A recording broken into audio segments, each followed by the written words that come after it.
سال 1999 لاہور کا ایک چھوٹا سا گھر، ایک سلائی مشین اور ایک لڑکی جس کا خواب تھا کہ پاکستان کی فیشن انڈسٹری کو بدلنا ہے۔ اس وقت ڈیزائنر فیشن صرف چند ایلیٹس کے لیے تھا، برائڈل کلچر جو لاکھوں میں بکا کرتا تھا اور عام لوگ ٹیلر کی دکان سے ہی اپنا فیشن کمپرومائز کرتے تھے۔ مارکیٹ میں ایک بڑی سپیس خالی تھی، ریڈی ٹو ویئر ڈیزائنر کپڑے جو اسٹائلش بھی ہوں اور افورڈیبل بھی۔ اسی سپیس کو دیکھ کر ایک نئی گریجویٹ نے فیصلہ کیا کہ وہ صرف کپڑے ڈیزائن نہیں کرے گی بلکہ پاکستان میں فیشن کا نیا دور شروع کرے گی۔ کسے خبر تھی یہ لڑکی آگے جا کر ایک ایسے بڑے فیشن جائنٹ کی مالک بن جائے گی جس کی ڈیمانڈ آج ہر جگہ ہے۔ ہم بات کر رہے ہیں ماریا بی کلوتھنگ برانڈ کی، جسے سٹارٹ کیا تھا ماریا بٹ نے۔ ماریا بٹ جو آج پاکستان کی فیشن انڈسٹری کا ایک بڑا نام ہے، ایک کشمیری فیملی سے تعلق رکھتی ہیں۔ ان کے والد آرمی میں سروس کرتے تھے، اسی وجہ سے ان کے بچپن کوئٹہ میں گزرا۔ چائلڈہڈ سے ہی ان کی اپ برنگنگ ایک ڈسپلنڈ انوائرمنٹ میں ہوئی، لیکن گھر میں کریٹیوٹی اور آرٹ کا شوق برقرار رہا۔ آرمی بیک گراؤنڈ ہونے کی وجہ سے ان کی فیملی ایجوکیٹڈ اور مڈل کلاس تھی، جو ویلیوز اور ایجوکیشن کو سب سے زیادہ امپورٹنس دیتی تھی۔ اپنی ارلی اسکولنگ کے لیے ماریا نے کراچی شفٹ ہونے کے بعد S T Joseph convent school join کیا، جو پاکستان کے ایلیٹ ایجوکیشن انسٹیٹیوٹ میں سے ایک مانا جاتا ہے۔ یہاں پر ان کا انٹرسٹ ڈرائنگ، ڈیزائننگ اور کریٹو سبجیکٹ کی طرف بڑھتا گیا۔ اسکول کے دوران وہ اپنی انڈیویجویلٹی اور سٹائل کے لیے پہچانی جانے لگی تھی۔ ہائر ایجوکیشن کے لیے ماریا نے Pakistan school of fashion design choose کیا، جو بعد میں Pakistan institute of fashion design بنا۔ وہاں انہوں نے اپنا گریجویشن کمپلیٹ کیا اور اپنی کلاس کی ٹاپ اسٹوڈنٹ میں شامل رہی۔ یہ وہ سٹیج تھی جہاں انہوں نے سمجھا کہ پاکستان میں فیشن ڈیزائننگ صرف ایلیٹس کے لیے نہیں بلکہ میسز کے لیے بھی ایکسیسیبل ہونی چاہیے۔ ان کی فیملی کی ڈسپلن، اپ برنگنگ اور فیشن اسکول کی پروفیشنل ٹریننگ نے مل کر ماریا بٹ کو وہ فاؤنڈیشن دی جس پر انہوں نے اپنا پورا فیشن امپائر کھڑا کر دیا۔ ماریا بٹ کی پروفیشنل جرنی 1999 میں شروع ہوئی جب انہوں نے لاہور میں اپنا پہلا سٹیچنگ یونٹ اور چھوٹی سی آؤٹ لیٹ کھولی۔ اس وقت پاکستان کی فیشن انڈسٹری برائڈل کلچر اور ہائی اینڈ کلیکشن تک لمیٹڈ تھی اور مڈل کلاس کے لیے ڈیزائنر ویئر ایک لگژری سمجھا جاتا تھا۔ ماریا کا مشن بالکل کلیئر تھا، پاکستان کے لوگوں کے لیے افورڈیبل اور stylish ready to wear fashion introduce کرنا۔ یہ ویژن نیا بھی تھا اور رسکی بھی، کیونکہ لوگ ابھی تک زیادہ ٹیلر میڈ آؤٹ فٹس اور بازار کے فیبرکس پر ہی ڈیپینڈ کرتے تھے۔ اسی کے ساتھ ہی ماریا نے اپنا مشکل سفر سٹارٹ کیا، لیکن یہ آسان نہیں تھا۔ چیلنجز ان کے سامنے منہ کھولے کھڑے تھے۔ سب سے پہلا چیلنج تھا لمیٹڈ انویسٹمنٹ۔ وہ اپنے فیملی سپورٹ اور چھوٹی سیونگ سے ہی اپنے یونٹ چلاتی تھی۔ مارکیٹنگ کے لیے ان کے پاس بڑا بجٹ نہیں تھا، اس لیے وہ ورڈ آف ماؤتھ اور اسمال ایگزیبیشن پر ریلائی کرتی تھی۔ دوسرا مسئلہ تھا کنزیومر مائنڈ سیٹ، یعنی ڈیزائنر پیٹ، یعنی پاکستان میں ڈیزائنر لیول سٹائلش کپڑے عام لوگوں میں انہوں نے اویلیبل کرے تھے۔ اس وقت یہ چیز پاکستان میں ان نیسیسری سمجھی جاتی تھی اور اس پر پیسہ لگانے کے لیے کوئی تیار بھی نہیں تھا۔ ماریا نے اس کا سلوشن نکالا افورڈیبلٹی اور کوالٹی کا بیلنس بنا کر۔ وہ کپڑوں کے کٹس اور سٹیچنگ ماڈرن بنا دی تھی، مگر پرائسز ایسے کرتے تھے جو ایجوکیٹڈ مڈل کلاس افورڈ کر سکے۔ لیکن پھر کچھ ایسا ہوا جس نے ماریا کو مشکلات سے دوچار کر دیا۔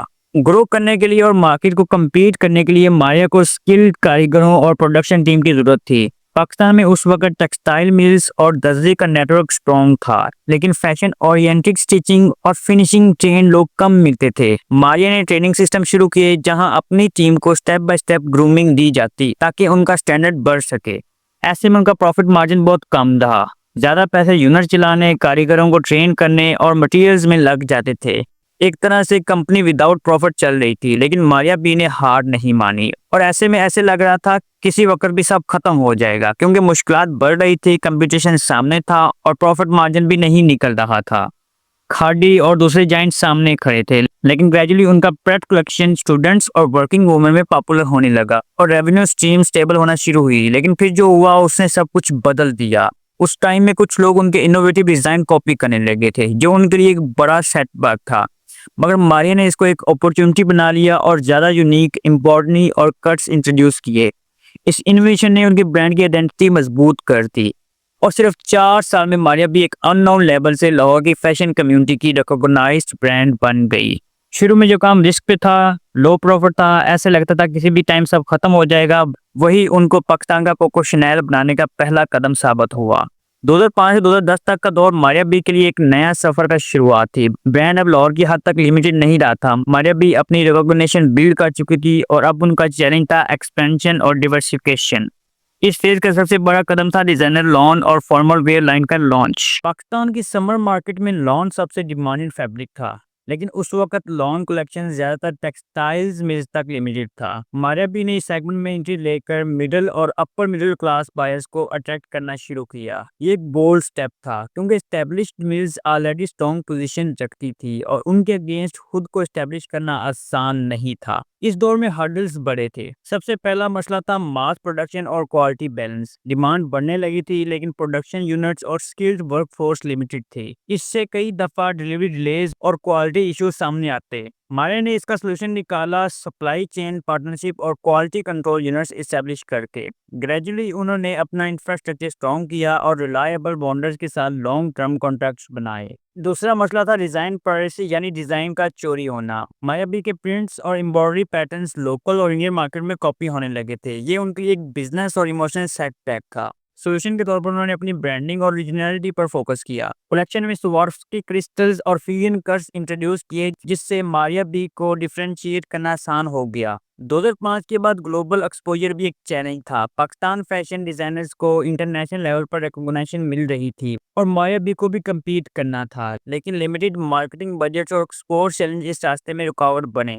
ماریا نے اس پرابلم کو ٹیکل کیا ڈیجیٹل کمپین اور فیشن شوز کے ذریعے۔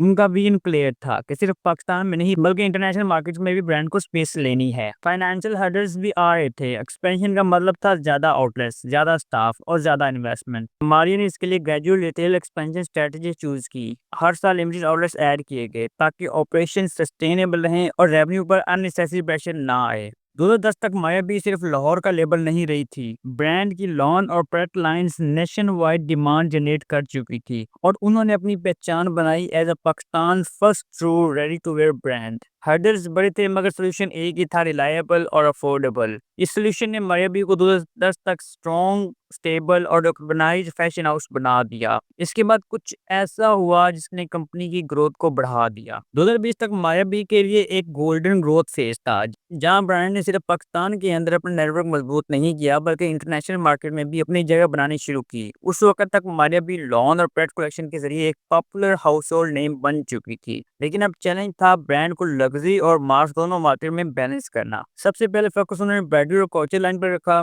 پاکستان ویڈنگز ایک بہت بڑی مارکیٹ تھی اور برائڈل ویئر ڈیزائنر آئیڈینٹی کا کور بن جاتا ہے، لیکن برائڈل سیگمنٹ ہائیلی کمپیٹیٹو تھا جہاں ایچ ایس اے، بنٹو، کاظمی اور نومی انصاری جیسے جائنٹس آلریڈی موجود تھے۔ ماریا نے اس چیلنج کو اپنا سگنیچر بنا کر سالو کیا، fusion of east and west. انہوں نے ٹریڈیشنل امبراڈری اور سلہاؤٹس کو ماڈرن کٹ کے ساتھ کمبائن کیا اور سوارفسکی جیسی لگژری ایلیمنٹ ایڈ کیے۔ اس سے ان کا برائڈل لائن کوئکلی ڈیفرینشیٹ کر گیا، لیکن یہ آسان نہیں تھا۔ ایک کے بعد ایک ہرڈل سامنے تھے۔ اب جو ہرڈل سامنے تھا وہ تھا انٹرنیشنل ایکسپوجر۔ ایکسپورٹس کے لیے فنڈنگ، مارکیٹنگ اور ڈسٹریبیوشن نیٹ ورک چاہیے ہوتا ہے جو ڈیزائنر افورڈ نہیں کر سکتا۔ ماریا نے اس پرابلم کو سمارٹ طریقے سے سالو کیا تھرو ڈیجیٹل مارکیٹنگ۔ 2017 میں فیس بک اور آن لائن کمپین کے ذریعے ان کی انٹرنیشنل سیلز 70% سے زیادہ بڑھ چکی تھی۔ یوکے، یو ایس، یو اے ای اور آسٹریلیا جیسے ملکوں میں پاکستانی ڈائسپورا ان کے لیے پہلا کسٹمر بیس بنا۔ لیکن یہاں بھی ٹوسٹ تھا، ڈیزائنر پریزم کا سلسلہ رک نہیں رہا تھا۔ انڈین ٹیکسٹائل ہاؤسز نے ان کے پرنٹس کاپی کیے جو کہ ایک لیگل اور ایموشنل سیٹ بیک تھا، مگر ماریا نے ہر دفعہ انوویشن اور ایکسکلوسیوٹی کے ذریعے اپنی مارکیٹ واپس جیتی۔ ریٹیل ایکسپینشن بھی ایک بڑا ٹیسٹ تھا۔ پاکستان کی اکانومی کا ups and Downs, energy crisis اور ہائی انفلیشن نے نئے آؤٹ لیٹس کھولنا رسکی بنا دیا تھا، لیکن ماریا نے کیئرفلی پلان ایکسپینشن چوز کیے۔ ہر سال سلیکٹ شہروں میں آؤٹ لیٹس کھول کر نیٹ ورک کو مضبوط بنایا۔ 2020 تک ماریا کے 30+ آؤٹ لیٹس پاکستان کے 12 شہروں میں موجود تھے۔ 2020 تک ماریا ایک گلوبل فیشن برانڈ بن گیا تھا۔ برائڈل لان، پریٹ اور کڈز ویئر ہر سیگمنٹ میں ان کا ایک اسٹرانگ آئیڈینٹی بن گیا۔ ڈیجیٹل اڈاپشن اور گلوبل آؤٹ ریچ نے ان کو پاکستانی ڈائسپورا کے لیے ایک پہلی چوائس بنا دیا۔ 2020 تک ماریا صرف ایک ڈیزائنر نہیں بلکہ ایک فیشن امپائر کی سمبل تھی، لیکن پھر کچھ ایسا ہوا جس نے انہیں مشکلات سے دوچار کر دیا اور انہیں ایک نئے سرے سے پلاننگ کرنے پر مجبور کر دیا۔ ٹائم تھا پینڈیمک۔ پینڈیمک کا ٹائم ماریا کے لیے ایک ان ایکسپیکٹڈ ٹوسٹ تھا۔ 2020 میں جب لاک ڈاؤن نے پاکستان اور دنیا بھر کے ریٹیل انڈسٹری کو روک دیا، فزیکل آؤٹ لیٹس بند ہو گئے اور برائڈل سیزن آلموسٹ فریز ہو گیا تھا۔ یہ برانڈ کے لیے سب سے بڑا ریونیو لاس تھا کیونکہ ان کی کور اسٹرینتھ تھی لان لانچز اور شادیوں کے پیک سیزن تھے۔ سپلائی چین ڈسٹرپشن ہو گئی، فیبرک کی لیٹ ڈیلیوری اور کاریگروں کا ورک شاپس بند ہونے کی وجہ سے پروڈکشن کا رک جانا اس وقت ماریا بی کے لیے سب سے بڑے چیلنجز تھے، اور سب سے بڑا چیلنج تھا آپریشن سسٹین کرنا اور کسٹمر سے کنیکٹڈ رہنا۔ مگر ماریا بی نے اس کرائسس کو ایک اپورچونٹی میں بدل دیا۔ برانڈ نے ایگریسولی ڈیجیٹل ٹرانسفارمیشن کی طرف شفٹ کیا، ای کامرس پلیٹ فارم کو اپ گریڈ کیا گیا، سوشل میڈیا مارکیٹنگ اور ورچوئل کیٹالاگس لانچ کیے۔ کسٹمر جو گھروں میں کنفائنڈ تھے ان کے لیے آن لائن شاپنگ ایکسپیرینس اور ڈور اسٹیپ ڈیلیوری انٹروڈیوس ہوئی۔ برائڈل اور لگژری ویئر شو ہوئے، لیکن پیٹ اور کیجول ویئر کی ڈیمانڈ بڑھ گئی کیونکہ لوگ گھروں میں ہی کمفرٹیبل اور اسٹائلش آؤٹ فٹس چاہتے تھے۔ رزلٹ یہ ہوا کہ پینڈیمک کے سب سے ٹف وقت میں بھی ماریا بی نے اپنی سیلز کو اسٹیبلائز اور پھر گرو کیا۔ 2020 کے بعد ان کا ای کامرس نیٹ ورک ان کی بزنس ماڈل کا بیک بون بن گیا، اور برانڈ نے ثابت کیا کہ اڈیپٹیبلٹی ہی اصلی اسٹرینتھ ہے۔ 2025 تک ماریا بی کنسولیڈیشن اور گلوبل ریکگنیشن کا سفر طے کر چکی ہے۔ پینڈیمک کے وقت جو ڈیجیٹل شفٹ انہوں نے اڈاپٹ کیا تھا اس نے برانڈ کے لیے نئے دروازے کھول دیے۔